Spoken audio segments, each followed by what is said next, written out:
Bonjour à tous. Savez-vous qu'en Belgique, le contrôle technique L ou contrôle technique moto est récemment devenu une obligation dans certains cas. Il est essentiel afin de vérifier que ces deux roues remplissent les normes en vigueur et ainsi assurer la sécurité de tous les usagers de la route. Vie ma vie de contrôleur technique moto, c'est tout de suite dans Contact.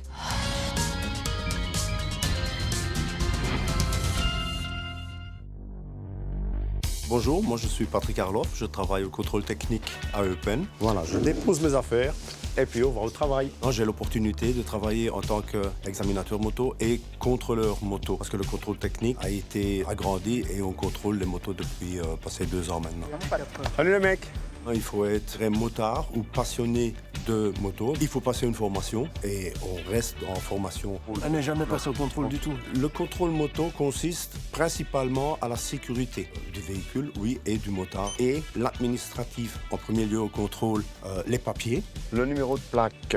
L'aspect technique de la moto, l'usure des différentes pièces, l'état du véhicule et naturellement la pollution en tant que gaz d'échappement.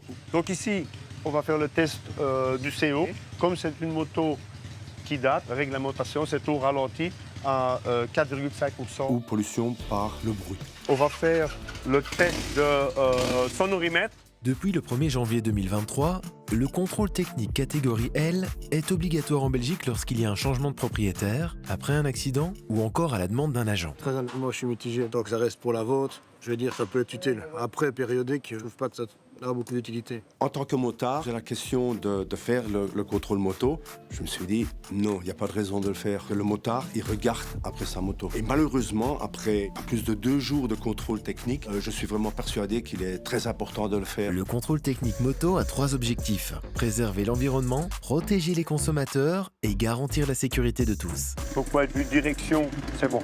Les manquements les plus choquants, ce sont vraiment les manquements qui atteignent la sécurité du motard. Des défaillances techniques, des vis manquantes ou un accident grave peut se produire. Donc si on n'arrive pas à avoir un test positif tout à l'heure, ce sont les 2 sujets à retravailler. J'ai une anecdote, un jeune homme qui venait de passer son permis, il passe au contrôle et c'est moi qui la contrôle à la table. Et je me dis, monsieur, écoutez, il y a un manquement grave sur la moto. Au premier moment, il râlait. Je lui ai dit, écoutez, vous risquez votre vie avec cette moto-là. Après, quand il est revenu, après avoir réparé sa moto, il est venu se remercier. Le verdict, on a terminé le contrôle. Ce qu'il faut changer, le déport de la plaque, le feu. Pour pouvoir repasser le contrôle, reprenez rendez-vous et juste ces 2 choses-là seront contrôlées. OK? Parfait. Merci. Fanny s'apprête à découvrir l'importance du contrôle technique moto. Bonjour Patrick. Bonjour.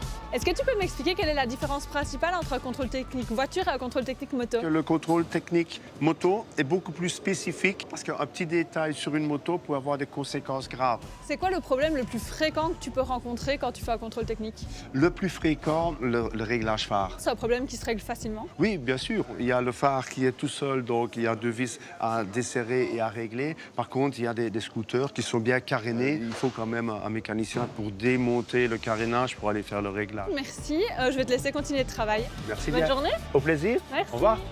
Patrick a un dernier message pour tous les motards. Le contrôle technique n'est vraiment pas là pour chicaner ou pour ennuyer les motards. À 99% des cas, ça se passe très bien. S'il y a un manquement à faire, c'est pour votre sécurité. Contact, c'est déjà terminé pour aujourd'hui. Merci d'avoir été avec nous. Si vous voulez suivre toute notre actualité, vous pouvez le faire via l'application et le site web RTBF Actu. Quant à moi, je vous retrouve dès la semaine prochaine et d'ici là, bonne route!